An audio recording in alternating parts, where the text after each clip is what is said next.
Hi, I'm Paddy. Hi, I'm Max. And welcome to Games for Families. And today we're going to talk about screens. We'll talk about screen time, why you as a parent might want to get your kids off screens, why it might not be a problem, but what if you do, whether board games might be the thing for you to add in as a alternative. Yeah.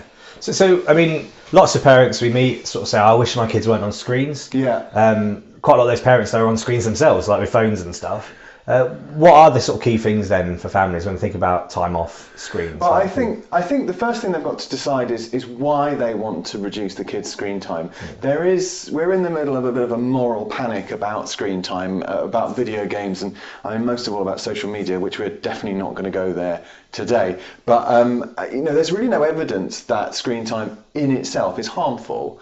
The best evidence seems to be that you can actually have 1 or 2 hours of screen time on a weekday without any sort of deficit at all, any kind of harm being done. So in that sense, we don't have to worry about what they are doing. But I think the reason for getting them off screens is a positive one, which is to do something else. Yeah. To have more time interacting, to have more time interacting with more kind of physical things, I think most importantly with other people. Yeah. I mean, I think definitely for me, when I'm watching my kids play online, and we do watch them, it's easy to sort of depersonalise the person you're playing against, whereas when you're playing a board game, it matters if you upset them. There's that ability to see how your actions really do impact someone, whereas, everyone's played Call of Duty and had an 8-year-old tell them that their mum's an idiot, and I've cried for days. So, Well, it's not an experience I've ever had, but I'm quite puritanical about the age restrictions, because I think we do have to have a caveat on that we do know that we have no idea that Call of Duty is in any way safe for an 8-year-old because it's an 18. So we must give advice to pay attention to the age restrictions, but screen time in itself is fine. Yeah. The second question I think is how to get them off screens, because the mistake that sometimes people make is turn off your video game, here's a board game, off you go. Yeah. And I think that fails to appreciate how brilliantly clever modern video games are at guiding you into the experience and kind of holding your hand and then slowly giving you more and more to do. Yeah. And actually, board games, there is much more of a kind of front loading of what is required. Yeah.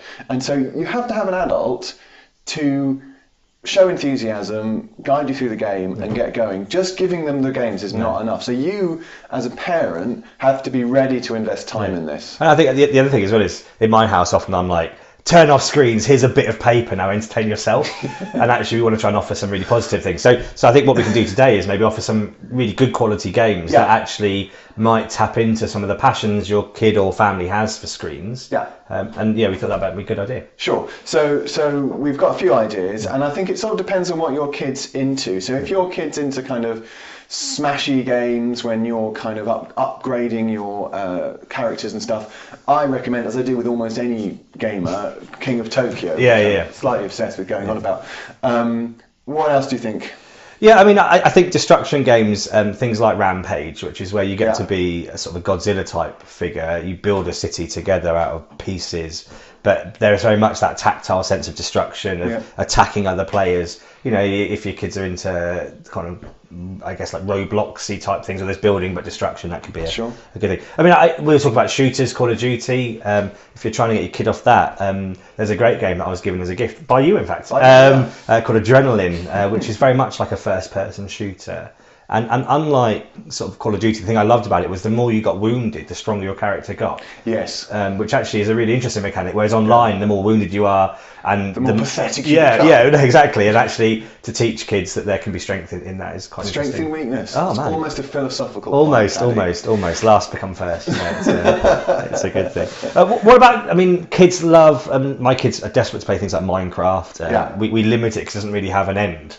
You just play. But alternatives to Minecraft or building type games? Well, I mean, I think if you've got the actual art of building, you've got things like Junk Art, which is a sort of stacking, a brilliant, beautiful game. Yeah. But actually what appeals to kids about Minecraft is the creation of a world. Yeah. And I think you've got games more like Quadropolis or even Carcassonne, the kind of more tile laying or city building games, where you are making your own little thing. Yeah. And actually, even if you've done terribly badly. I almost always lose at Quadropolis. I'm still quite pleased because I've made myself a little city. Yeah, no, it's true. And Kingdomino as a simpler version. I mean, I know it's different, but you're still building a little kingdom. That's a very good call. And if you've got younger kids, that idea of actually there's something quite pleasant about building. Yeah. And there's that slightly cooperative thing. I know, you are not able to cooperate, but sometimes with my younger kids, I'm like, oh, that would be a great piece for you. So clearly you can just give them a hand. Yeah. What about I'm kids? Not a monster. No, like mobile games, very simple sort of Angry Bird type.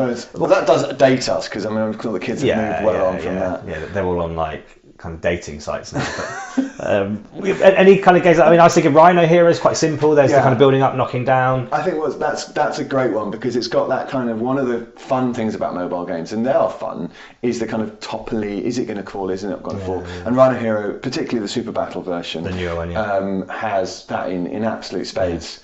In terms of building, but in a more complex way, because mobile games are very simple and quick, and Rhino Hero can be quite quick. Sure. What you mentioned already, Quadropolis. I mean, people might not know that one as much as Rhino Hero. What are you doing there briefly? What's the you're building a city basically, and you get points for having particular combinations of features. There's a nice way of selecting slightly puzzly way of selecting the pieces that you're allowed to have. It's very nice, it's very visual. I'll put up a photo on this. So I guess if you've played things like Banished on Steam or SimCity or Anno Domini, that sort of thing. Sort of city builder games, mechanics are quite good for that. What about if you love racing sims, like I'm thinking Gran Turismo, driving simulator games, what would be a board game that... I think your best bet is Downforce at this point, because that's a visually beautiful, fun, reasonably fast game. But you've got to bear in mind that all of these board games take a lot longer than the video game equivalents, and you've just got to accept that that's the case. Although I guess with SimCity, my friend has played an actual race at sort of I was going to say Nuremberg. It's not Nuremberg. It's the big racetrack in Germany. I was like, it's not Nuremberg. No, not Nuremberg. But he took like 4 hours doing it. Like there's a sense that actually some of the games nowadays are real cities. Sort of lastly, I mean, this is a trickier one. I mean, I love a good beat 'em up. Sort of Mortal Kombat, Street Fighter. I like person. Just killing really. So alternatives for that. I mean, we were trying to think about this. It's a bit tricky. I think one of my favourite games, which is sort of a bit like bashing up your friends, is Arcadia Quest, which is a big kind of investment, frankly. If you want to just dip your toe, something like Looterz. Looterz is a great game. Is a really lovely little game, just to kind of get an idea of what that kind of thing is in and I think for me, what's nice in Looterz is you choose your character and you can see some of their stats, and then you can pit them against other people. There's I mean, it's very simple, really, but it's a bit of knockabout fun. So I mean, there are some ideas. I mean, I guess that, and I just echo what you were saying. For me, the greatest thing you can do as a parent in terms of trying to get kids off screen is not to demand it, but to participate in it. Absolutely. And that takes time. There's a cost to you, but actually, the benefit of that then means that there's a sense of we're doing this together. This is what we value. Yeah, together. And I think the point I would make is that I play board games far more than I play video games. I barely play video games anymore.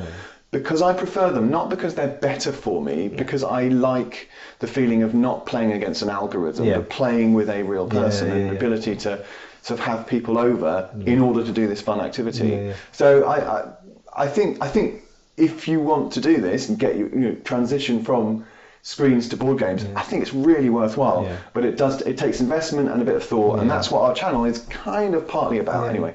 The other flip side as well is I'm a dad, I'm 36, but actually I really enjoy gaming. I mean, I sort of grew up with the BBC computer, then Master System, Mega Drive. Actually, one of the other things you can do is join your kid on the screen. Like you were saying at the beginning, it's not always the enemy that you think. Obviously we're trying to get you to play board games, but I've had some great stuff playing FIFA with my sons. And the sort of couch co-op games, we like Overcooked a lot.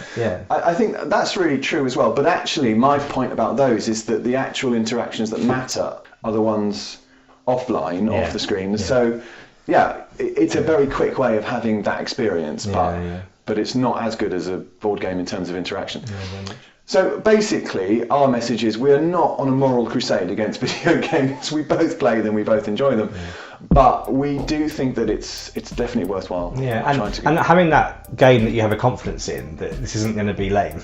Like my kids now love a number of these games that we've played, and actually it's not hard then to say, guys, do you want to play this? So rather than it being you need to get off screens now, it's guys, do you fancy playing this with me? And that inviting to play is something that has really worked in our family. So get to it. Get to it.